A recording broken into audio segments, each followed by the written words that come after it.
Riding these super bikes is a lot like riding a dirt track bike. They slip and slide, and you make yourself part of the bike.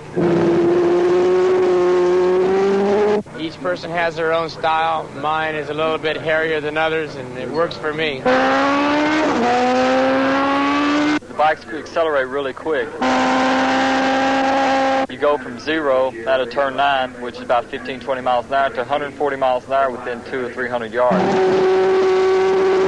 That the spectator can identify with the brands of motorcycles being run. Even though it is a stock production bike and it looks like something you can buy, it's really not for beginners. It may look simple to the television viewers, us going 160 miles an hour around these corners, but believe me, it takes a real professional to do what we do.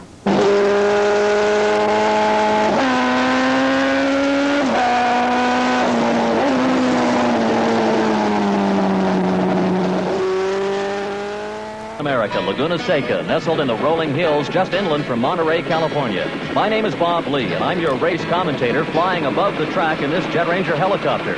We are traveling from the starting line towards Turn 1, which for a superbike is a 145-mile-per-hour fifth-gear left-hander. The corner is almost blind, coming right after the brow of a hill. This leads straight into Turn 2, also a left-hander, which is taken in fourth gear at 130 miles per hour. Then the bikes accelerate up to 150 miles per hour. On the approach to Turn 3, the riders must sit up, brake, and change down to fourth gear. Turn 3 is taken at about 120 miles per hour, with the riders leaning completely off the motorcycle, with their left knee precariously close and almost scraping the pavement. Then there is a short straight up the hill under the bridge towards Turn 4, where the riders will again brake hard, shift down to third gear, and line themselves up for this 100-mile-per-hour left-hand turn. Then they tuck themselves in close to the gas tank and accelerate hard up the hill towards the famous corkscrew. Sharp left and right-hand turns where there is a change of direction, camber, and elevation. The riders will change down to second gear and literally pick up the front wheel and wrestle the over 400-pound machine as they change direction. This is followed by the long left-hand 80-mile-per-hour Turn 7 and down to the 95-mile-per-hour right-hand Turn 8, where again the rider's knees almost become an outrigger for the motorcycle. Then the short straight towards the slowest corner on the track, 15 to 20 miles per hour, and back onto the start-finish straight. Now we invite you to share with David Emdy on our number 56 camera bike the sights and sounds of riding a superbike.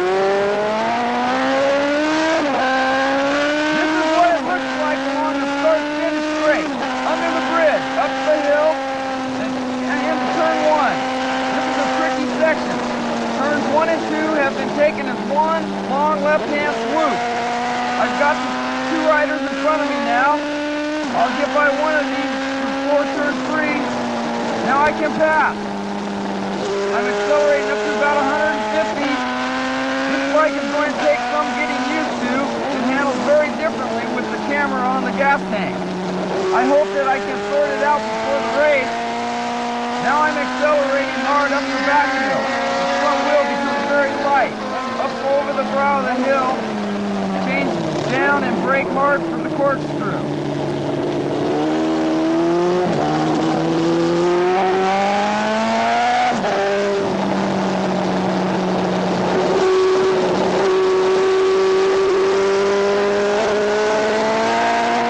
Now towards Turn 8, a short straight, and down all 5 gears for Turn 9.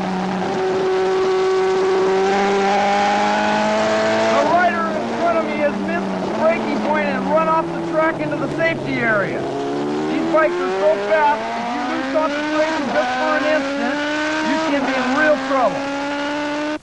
Today's race on this 1.5-mile Laguna Seca track is the Champion Sparkplug Superbike Classic, and it marks a first in filming motorcycle races in America. For the first time ever, a bike will compete in this race with a camera actually mounted on the gas tank. David Emdy will give live coverage of what's happening from his perspective as he competes at speeds up to 150 miles per hour.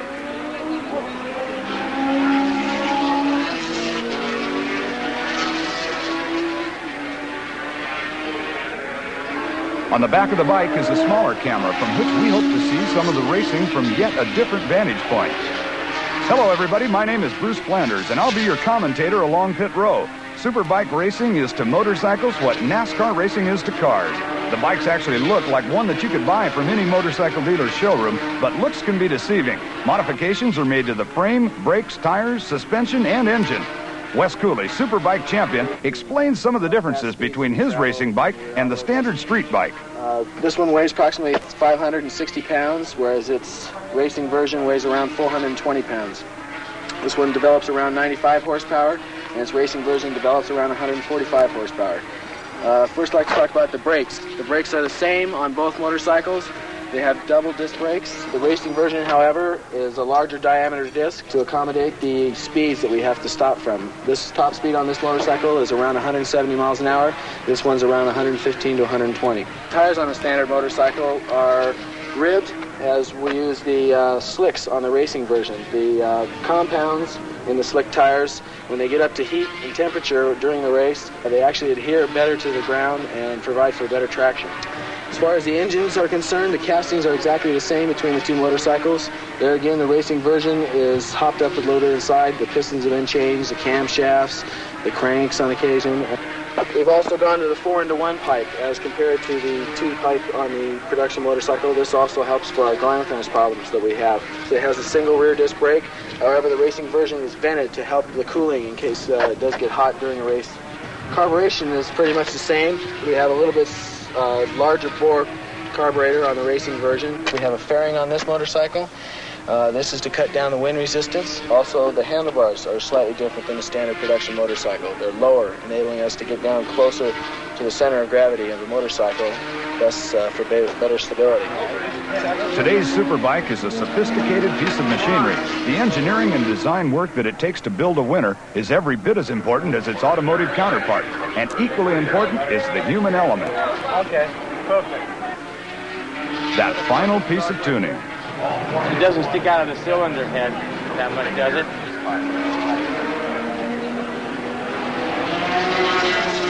The small points, the final adjustments that will tailor-make each machine for its individual rider's idiosyncrasies and racing style. And after all the adjustments, compromises, theories, and practice runs, the 160-mile-per-hour projectile is fueled and presented to the racing officials for their seal of engineering safety. 20,000 people have come to Laguna Seca today for this Superbike Classic from all around the San Francisco Bay Area and as far south as Los Angeles. They have been promised a battle between championship leaders Freddie Spencer, Eddie Lawson, David Aldana, and Wes Cooley. Over the years, Cooley has consistently been a successful competitor in Superbike races, but riders like David Aldana ride fast and hard and are never to be discounted. If for some reason get out in the lead or something, then I got to... Planning right down to the last minute. Being in complete control of the moment. With everything else being equal, the strategy of racing becomes the psychology of winning.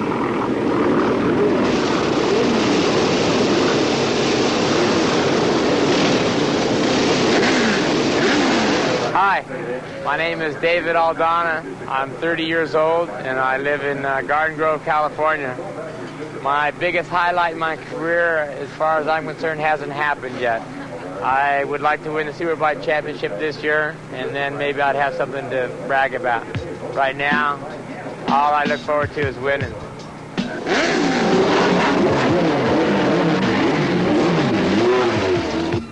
My name is Freddie Spencer. I'm 18 years old. I'm from Shreveport, Louisiana. My most memorable race, I would have to say, is when I won the first 2 heats at Brands Hatch, England, in the Transatlantic Trophy match races. My ambition is to be 500cc world champion or a world championship title and possibly come back and win the Grand National Championship.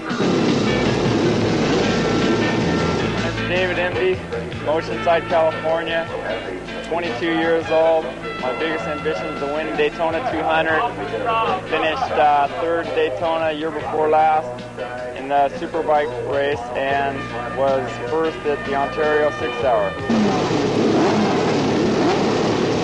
Hi, my name's Eddie Lawson. My bike number is 21. I'm 21 years old from Ontario, California. My most memorable race is winning the Daytona 250 Lightweight Expert Road Race. I don't know what my future holds right now, but I hope to become the 500cc world champion. Hi, my name is Wes Cooley. My road racing number is 34. I'm 24 years of age from Santa Ana, California.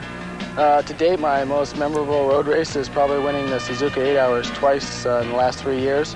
As far as future plans, I hope to be able to become Superbike champion again. And after road racing's all over, I think I'll go back to medical school.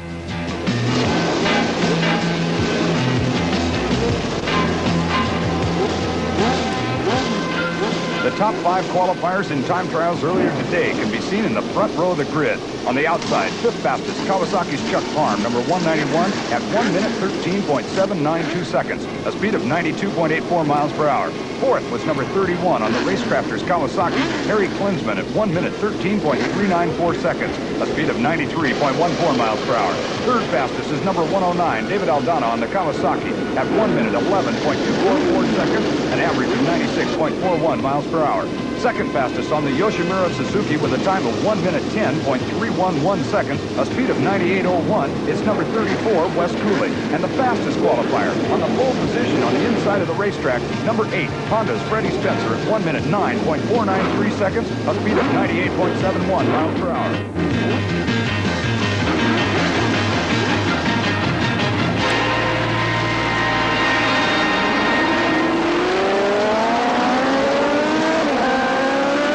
Right into the lead goes Wes Cooley, just ahead of Freddie Spencer and David Aldana.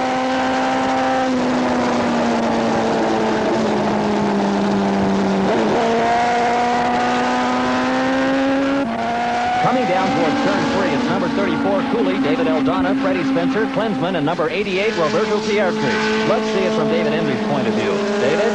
Wow, this is going to be harder than I thought. Racing and talking at the same time. At the corkscrew, it's Cooley first with Freddie Spencer, now ahead of David Aldana. Then Harry Klinsman and Roberto Pietri. Although it's hard for David Emby to talk, let's look at it from his camera.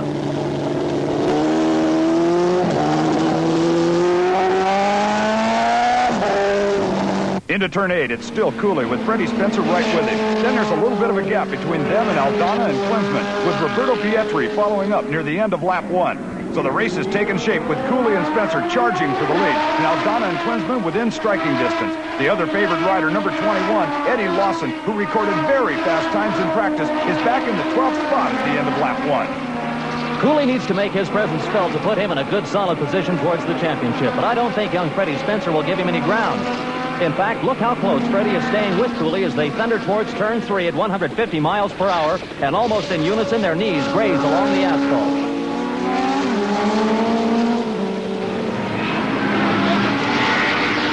Cooley ahead of Spencer, up towards the corkscrew. It's almost like Spencer is waiting to pounce as they flick these sleek but heavy machines from left to right.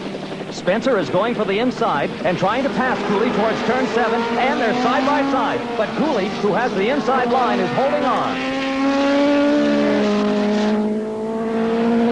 What a tremendous start to this race, and what a fight these two are putting on. Already they have 3 seconds between them and 3rd place, David Aldana. So at the end of lap 2, it's still Wes Cooley with Freddie Spencer now literally breathing down his neck and looking behind him towards the rest of the field being led by Aldana. Cooley and Spencer through turn 2 and accelerating to 150 miles per hour. And Spencer is right there, and he's going for the lead as they go into turn 3. And he outbrakes Cooley. Freddie Spencer goes into the lead.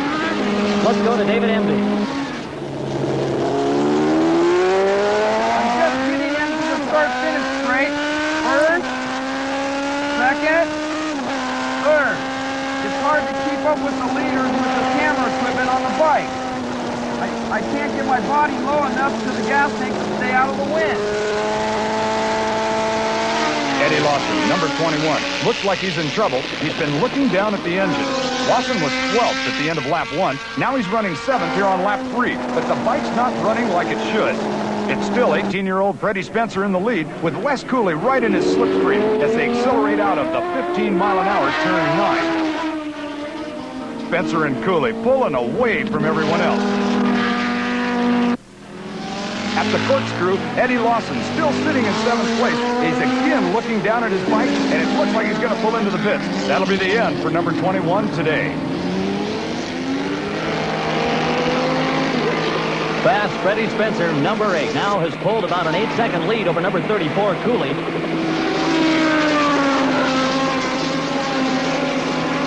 We have a microphone on Cooley that hasn't worked until now. Wes, if you can hear me, can you let us know what's happening? Pretty outbreak me going into turn 3. I tried to stay up with him, but my tire's getting a little slick right now. I think it's better that I stay here in second place and don't crash. If I step out too far, I might end up throwing away in one of these fast corners. The important thing is for me to finish this race. But Cooley is not one to give up easily. He has the tempered style that only comes with a lot of experience. David Aldana, number 109, has been racing for 14 years and who has successfully made the transition from dirt tracks where the bikes spend most of their time sideways to the road tracks where one isn't supposed to get sideways. But Aldana, who's a great crowd pleaser, will often oblige his fans by putting that 450-pound monster on the very edge of its tires. Aldana's in third spot. Freddie Spencer, leading, who at 18 already has almost 10 years' experience as a racer. Notice the ease in which Freddie handles that 140 horsepower. In terms that you might better understand, that's the equivalent of putting an Indianapolis race car engine into an economy car.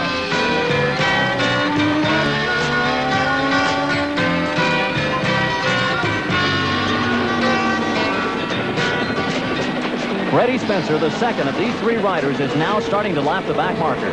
Watch how he threads his bike around the slower rider, always leaving enough room in case the slower rider falls off. Well, almost always, you are witnessing an expert at work.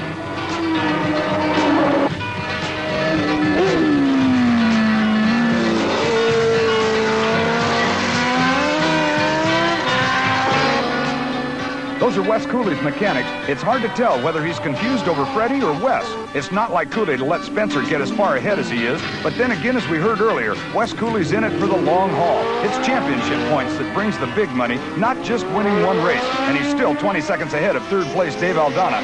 David Emvey is still laboring with his extra passenger, our camera. And if you can hear me, David, come in and let me know where you are. At the back of the course, accelerating up the hill. Concentration is a big thing at this point. If you relax just for a second, that's when you get into real trouble. Wes Cooley is just ahead of me at this point, but he's going really fast and I won't be able to stay close to him for long. At these speeds, you don't have much time for anything that's going on outside of the track. The corners come up much too fast and I must keep my eye on the tachometer. Too much over the red line and the engine will suddenly turn into a spectacular junk pile. Since it's hard to be competitive right now, maybe I'll show you something special. I'm coming out of turn 9, I'll pull a wheelie for you.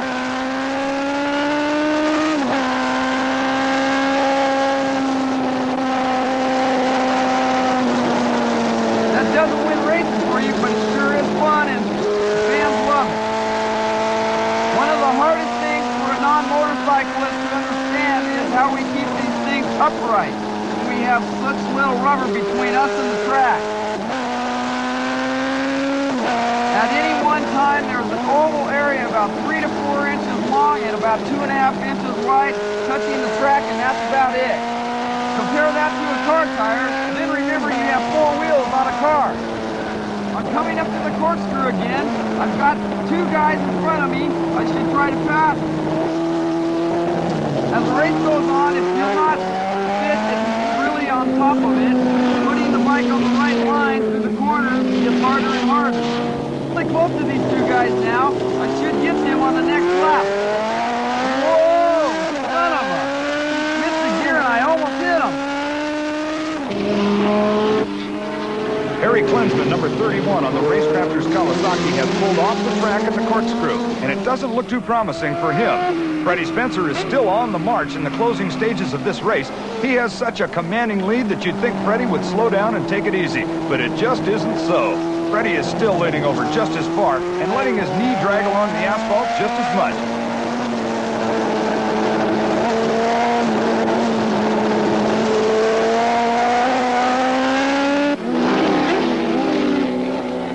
Look at the way he lifts his body all the way over from the right side of the bike to the left side, setting himself and the bike up for the next corner. The farther he leans himself into the corner, the farther into the corner the center of gravity is positioned, and the more upright he can leave the bike.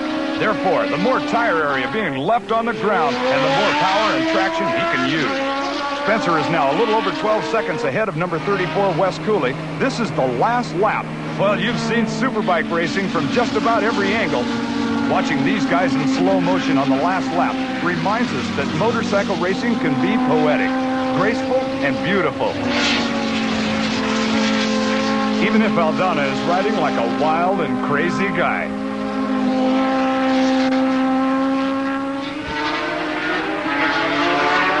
Harry Klinsman, number 31, retired at the corkscrew. Watches Wes Cooley come through for the last time.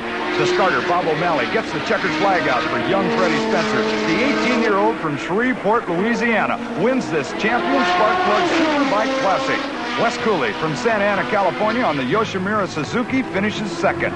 And David Aldana, who didn't get to realize his ambition today, finishes third. This is an incredibly exciting and demanding sport where the machine also acts as a mobile test bed for new engineering advances that'll make motorcycling safer and more enjoyable for the street rider. I hope you've enjoyed our coverage of this superbike race, particularly the very special experience of being with David MD and witnessing what it's like to race a superbike. As for me, I think I'll stick to cruising down the highway. This is Bruce Flanders for myself, Bob Lee up in the helicopter, and David MD still on the racetrack saying goodbye.